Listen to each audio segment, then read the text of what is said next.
Welcome back to New World Next Week. I'm James Corbett of CorbettReport.com. And I'm James Evan Pilato of MediaMonarchy.com. So-called super rich are building underground panic mansions. We got that story, plus police abusing confidential databases all over America. But first, the United Nations and China agree on a Silk Road Initiative cooperation. China has agreed to coordinate with the United Nations Development Program, UNDP, in implementing its One Belt, One Road initiative focused on Eurasian economic development and integration. The two sides signed a memorandum of understanding which focuses on increased collaboration between the UNDP 2030 agenda, hey, there it is again, for sustainable development, and the One Belt, One Road initiative within a strategic framework on the sidelines of the recent 71st UN General Assembly, the UNDP said in a statement.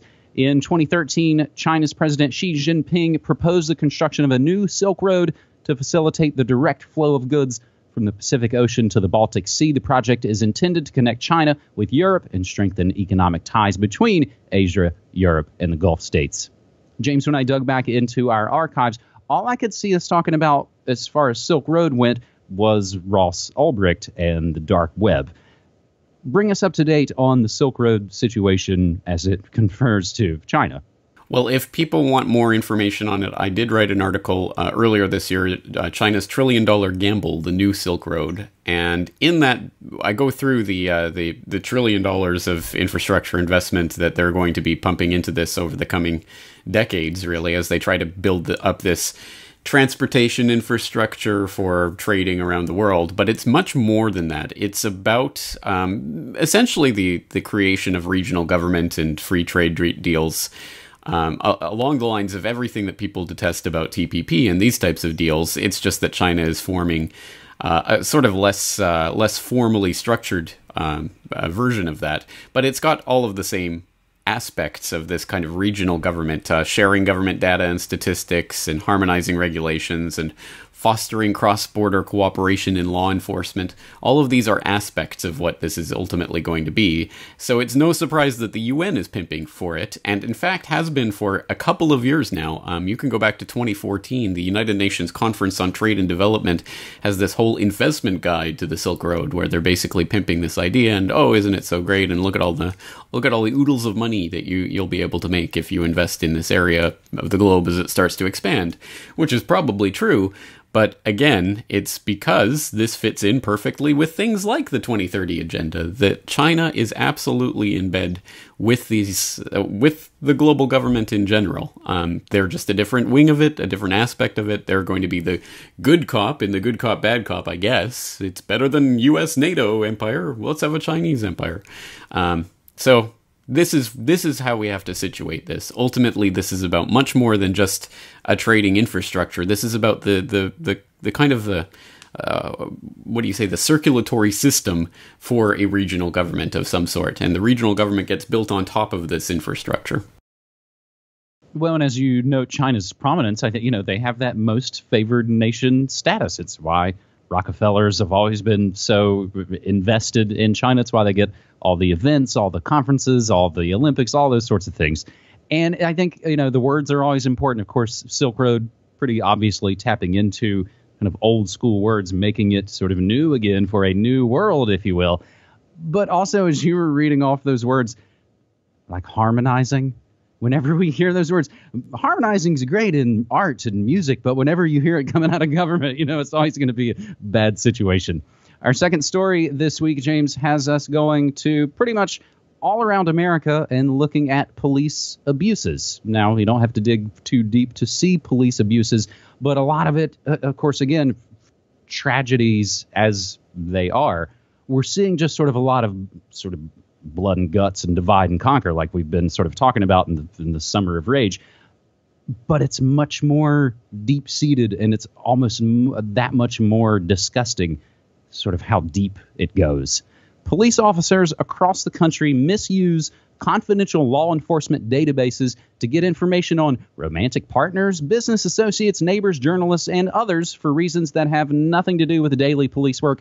A pretty massive Associated Press investigation has found. I'm only going to mention a little bit of this article, but like always, everything that we mention is always included down in the show notes, so you can do more research for yourself. Criminal history and driver databases. Those are the two biggies that it's kind of talking about here.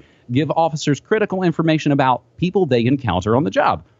But the AP's review shows how those systems can also be exploited by officers who, motivated by romantic quarrels, personal conflicts, or voyeuristic curiosity, sidestep policies and sometimes the law by snooping. In the most egregious cases, officers have used information to stalk or harass or have tampered with or sold records they obtained. No single agency tracks how often the abuses happen nationwide, and record-keeping inconsistencies make it impossible to know how many violations occur. But the AP, through records requests by two state agencies and big city police departments, found law enforcement officers and employees who misused databases were fired, suspended, or resigned more than 325 times between 2013 and 2015. They received reprimands, counseling, or lesser discipline in more than 250 incidences. And again, those are just ballpark spitball numbers that probably are very, very small. Among those punished, as this article will lastly kind of mention here, but again, I'll implore people to check out the link. AP also has a video that's pretty sad and disgusting and kind of gets into one specific case of this sort of police stalking. An Ohio officer who pleaded guilty to stalking an ex-girlfriend who looked up information on her, a Michigan officer who looked up home addresses of women he found attractive, and two Miami-Dade officers who ran checks on journalists after he aired unflattering stories about the department. Now, I could have packed this entire episode 285 of New World Next Week with just these police state stories. So in Seattle, The Stranger, the newspaper there, actually just found out that the cops are using the CIA-funded GeoPolitics to track everybody's social media posts, not just Black Lives Matter, but anything that might concern the police state. And also in Washington, they are working on maybe a little bit of pre-crime, as gun confiscation has been proposed in Washington. James? Yes, gun confiscation on the basis of accusations from family members or jilted ex-girlfriends or whoever. Oh, this guy's unstable. Please come take his guns. And as a Canadian living in Japan, I've always been envious of the freedoms embedded in the Second Amendment, a well-regulated militia being necessary to the security of a free state. The right of the people to keep and bear arms shall not be infringed unless someone accuses you of something and then, take away the guy's guns, right? This is insanity. And unfortunately, hey, guess what, guys? No matter which way you vote in Selection 2016, the next president of the United States is going to be all on board with terror lists, putting people on a terror watch list based on nothing whatsoever or whatever they feel like, and taking your guns away. Both candidates have expressed strong approval of that. And of course, we had Trump going on big diatribes during the debate talking about stop and frisk. That's what we need in this country. We need to give the police more powers to do illegal, unconstitutional things. Yay! Go police state America. It's not a good time to be living in the United States, and I think as we're about to get into, it's going to get even worse. Well, and I think just as long as we're talking about America's next top president, I mean, isn't it pretty amazing to see a lot of people who would have called themselves as part of the alternative media somehow over the course of 15 years go back to basically cheering Giuliani? I never would have really thought it would happen, but times move pretty quickly. As far as the pre-crime proposition in Washington state, you are right. They actually use, in the language of the proposal, again, which you can read fully yourselves, they mention, quote, dating partner. So imagine how short of a time that is. That's who could literally say, you did this thing, I'm taking away all your rights. And it starts with guns, and it'll just be the tiptoe from there. So these two states, James, talk a lot about Washington. We talk a lot about California. My state here in Oregon, we're kind of squeezed in the middle, and in a lot of ways, we're not immune to it as just the sort of West Coast regulation police state monster kind of continues to grow and grow. What's a so-called super rich to do? Well, pick up the latest issue of The Hollywood Reporter, and they've got this article inside, which is basically a gigantic advertisement for places building what I'm just kind of calling panic mansions. Oscar winners, sports stars, and Bill Gates. He gets his own designation. See there? They're building lavish bunkers with amenities ranging from a swimming pool to bowling alley as global anxiety fuels sales and owners could be the next Adam and Eve. So again, this is coming from The Hollywood Reporter. Given the increased frequency of terrorist bombings and mass shootings and underlying sense of havoc fed by divisive election politics, it's no surprise that home security is going over the top and hitting luxurious new heights, or rather new lows, as the average depth of a new breed of safe haven that occupies thousands of square feet is 10 feet under or more. Those who can afford to pull out all the stops for the so-called preservation are doing so in a fashion that goes way beyond the submerged corrugated metal units adopted by reality show preppers. So you got to make fun of people doing it on the grassroots level to prepare for anything from nuclear bombings to drastic climate change events. So this article, which is pretty long, and it's got some amazing kind of digital representations of these things because, as is noted, pretty much everybody involved signs huge non-disclosure agreements. But basically, paragraph by paragraph, they talk to different dudes who run these gigantic companies, like Gary Lynch at Rising S Bunkers out of Texas, or Mike Peters out of Utah-based Ultimate Bunker, where they're saying things like, anytime there's a turbulent political landscape, we see a spike in sales. Given this election is as turbulent as it is, we're gearing up for an even bigger spike. Other guys saying people are going for luxury to live underground because they see the future is going to be rough. Everyone I've talked to thinks we're doomed no matter who's elected.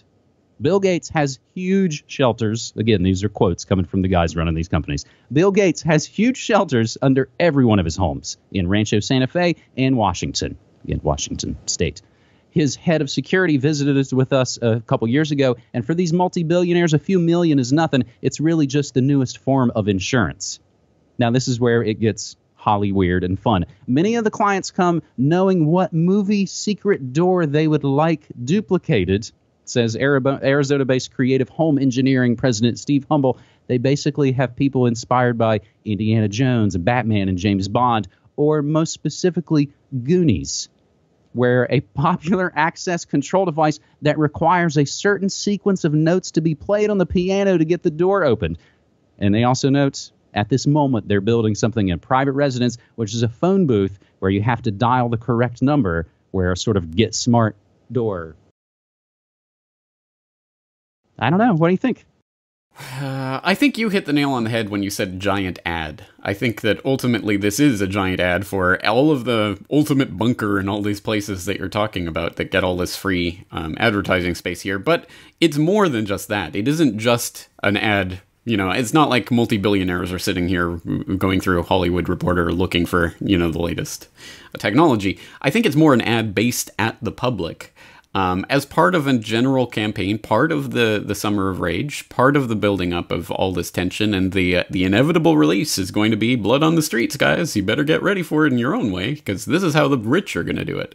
And I've seen at least half a dozen of these types of stories over the past couple of years. Panic rooms in New York City condos, panic mansions, moving to New Zealand, or these types of stories. And again, I think it's more directed at the public. Something's coming, guys. You better get ready for it. The purge is coming. And I think it's more like that type of, PR for rioting and looting and carnage and bloodshed. And I think this helps to predictively program the public for that. Well, it does, because from the media standpoint, the Hollywood Reporter, it's what they kind of refer to as a trade magazine. You don't just pick it up off the newsstand. It's really expensive, and the only people that actually buy it are the people in those industries. That's if you went into an agency, if you went to some media place, they're going to have it laying on their coffee table. And it's really expensive. Subscriptions to stuff like that, hundreds and hundreds of dollars a year, things like Hollywood Reporter or Variety or Billboard. So who it's selling to, James, in a lot of ways is actually kind of the middle tier, because it ain't you and I, and it, of course, certainly isn't the Kissingers and the Rockefellers and the Rothschilds of the world either.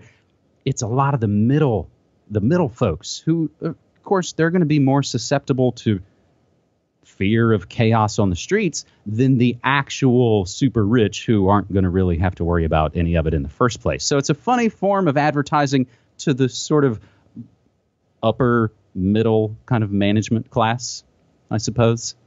Or indoctrination, but yeah. Or consternation. But yeah, I think it's sort of it's aimed at a level that, like I said, isn't us and isn't at the necessarily super rich as this article would kind of have us believe. Maybe in some ways it's like, I don't know if you ever as a kid looked at Sharper Image magazines, these sort of catalogs, and you saw this like whiz bang, high tech, really expensive stuff that you basically coveted and sort of salivated over for no other reason than you were shown an image and told that you needed it. You know what else we really need? A little bit of good news. Got the latest episode of Good News next week up. It's stories about funeral dogs, love hormones, and mindful moments. James, I've been doing Good News Next Week episodes usually every week. Sometimes it is difficult, as you may note, to actually put together a bit of good news. So keep trying to do that in addition to all the other media from the monarchy. And let's once again invite people out there to submit their ideas for good news stories as well, because again, yes, it is good to keep track of that news and to not constantly be wallowing in the muck